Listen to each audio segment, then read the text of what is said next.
സഹായിക്കുന്നതാണ്. സിങ്ക് അടങ്ങിയ ഭക്ഷണങ്ങൾ അതും നമ്മൾ ടെസ്റ്റോസ്റ്ററോണിൻ്റെ അളവ് കൂട്ടാൻ സഹായിക്കും. മുത്തുച്ചിപ്പി, മത്തങ്ങ വിത്തുകൾ, ബീഫ്, കോഴി, പയറുവർഗ്ഗങ്ങൾ, ഇതിലൊക്കെ ഈ സിങ്ക് ധാരാളം അടങ്ങിയിട്ടുണ്ട്. അതുപോലെ ടെസ്റ്റോസ്റ്ററോണിൻ്റെ അളവ് വർദ്ധിപ്പിക്കാൻ നമ്മൾ കഴിക്കേണ്ട ഭക്ഷണമാണ് വൈറ്റമിൻ ഡി. സൂര്യപ്രകാശത്തിൽ നിന്ന് നമുക്ക് ഇഷ്ടം പോലെ വൈറ്റമിൻ ഡി കിട്ടും. 10-ൻ്റെയും 3-ൻ്റെയും ഇടയിലുള്ള വെയിൽ കൊള്ളുക, അത് നടന്നുകൊണ്ട് ശരീരത്തെ ചലിപ്പിച്ചുകൊണ്ട് തന്നെ കൊള്ളാൻ വേണ്ടി ശ്രമിക്കുക. പിന്നെ ചില മത്സ്യങ്ങൾ, അയലയിൽ നന്നായിട്ട് വൈറ്റമിൻ ഡി ഉണ്ട്, സാൽമൺ മത്സ്യങ്ങൾ. പിന്നെ വൈറ്റമിൻ ഡി ഫോർട്ടിഫൈഡ് ആയിട്ടുള്ള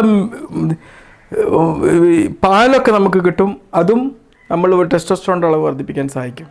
പിന്നെ ചില ക്രൂസിഫൈഡ് വെജിറ്റബിൾസ്, ബ്രക്കോളി, ക്യാബേജ്, ഇതുപോലുള്ളത് കഴിച്ചു കഴിഞ്ഞാൽ എസ്ട്രോജൻ്റെ അളവ് കുറച്ചിട്ട് നമ്മൾ ടെസ്റ്റോസ്റ്ററോണിൻ്റെ ബാലൻസ് നിലനിർത്താൻ സഹായിക്കുന്നതാണ്. വെളുത്തുള്ളി നമ്മൾ